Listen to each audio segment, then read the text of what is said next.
کریم صلی اللہ علیہ وسلم نے ارشاد فرمایا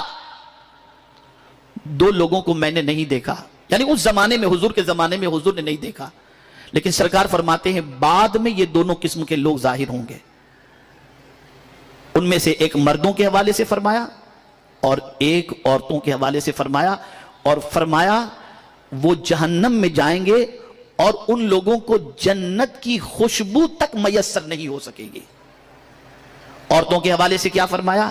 ایسی عورتیں، یہ مسلم شریف کی حدیث ہے جس کا مفہوم میں آپ کی سماعتوں کے حوالے کر رہا ہوں۔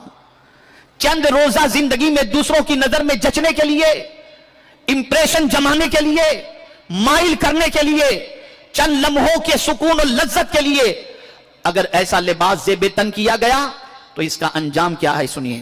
آقا کریم صلی اللہ علیہ وسلم فرماتے ہیں میں نے ان عورتوں کو جہنم میں دیکھا جو لباس پہننے کے باوجود بھی ننگی ہیں،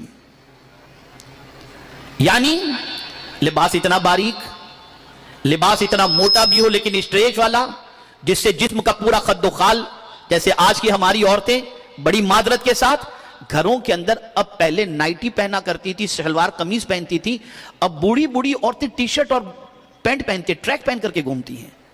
ان کا جگر کیسے کام کرتا ہے ایسا لباس پہننے کے لیے کہ بھائی بھی آ رہا ہے، جوان بیٹا بھی گھر کے اندر ہے، داماد بھی آ رہا ہے، باپ بھی گھر کے اندر ہے، اس میں ایسا لباس پہننا جس سے جسم کے خد و خال نمایاں ہو رہے ہو۔ انہیں شرم تک نہیں آتی، انہیں اللہ کا ڈر تک نہیں لگتا، انہیں اللہ کا خوف تک نہیں لگتا، العیاذ باللہ۔ اور بہت ساری عورتیں شادی کے موقع پر اس طریقے کا لباس زیب تن کر کے بیڈ روم کے اندر جاتی ہیں اور وہاں کیمرے مین کو بلا کر وہ سارا ننگا پن شوٹ کرواتی ہیں اور سمجھتی ہیں اس کے البم بنیں گے، خواتین دیکھیں گی، اس طرح سے نمائش ہوگی، العیاذ باللہ۔ آقا کریم صلی اللہ تعالی علیہ وسلم ایسی عورتوں کے بارے میں فرماتے میں نے ان کو جہنم میں دیکھا، اور حضور نے جسے جہنم میں دیکھا یقیناً اسے جہنم ہی میں دیکھا۔ اور سرکار صلی اللہ علیہ وسلم فرماتے ہیں ایسی عورتیں جنت میں جانا تو بہت دور کی بات ہے، جنت کی خوشبو تک نہیں پا سکیں گی، جنت کی خوشبو بھی نہیں۔ اور جنت کی خوشبو کتنی دور سے آتی ہے؟ تو فرمایا گیا 500 میل کی دوری سے جنت کی خوشبو آتی ہے، لیکن ان عورتوں کو جنت کی خوشبو تک میسر نہیں ہوگی۔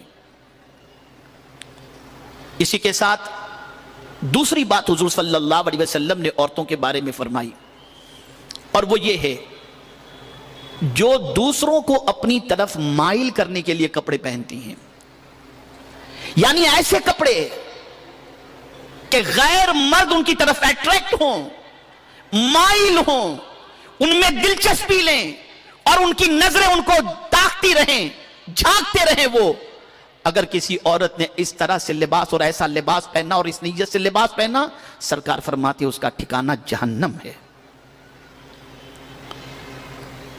آپ ذرا سوچو آقا کریم صلی اللہ علیہ وسلم کو عورتوں کی کتنی فکر ہے کہ جن گناہوں کی بنیاد پر عورتیں جہنم میں جائیں گی، رحمت عالم صلی اللہ علیہ وسلم نے پہلے ہی مشاہدہ فرما دیا اور ان کاموں کی طرف توجہ دلائی کہ ایسے کام نہ کرنا، ایسے لباس زیب تن نہ کرنا۔ آپ ذرا سوچیں خواتین اسلام مردوں کو اپنی طرف اٹریکٹ کرنے کے لیے یا مردوں کی طرف اٹریکٹ ہونے کے لیے اگر کوئی لباس پہنتی ہے تو اس کا ٹھکانہ آقا کریم صلی اللہ علیہ وسلم نے جہنم فرمایا۔ پھر ایک مرتبہ عرض کر دوں، آپ ڈھیلے کپڑے پہنے، قیمتی پہنے، بہت اچھے سے اچھے پہنے، بھاری بھرکم پہنے، جس سے آپ کا لک اچھا ہو، اسلام اس سے نہیں روکتا۔ اسلام صرف اس چیز سے روکتا ہے کہ ننگا پن ظاہر نہ ہونے پائے۔ آج کبھی دیکھو تو پیٹھ کھلی ہوئی نظر آتی ہے، کبھی دیکھو تو نیک بڑے نظر آتے ہیں۔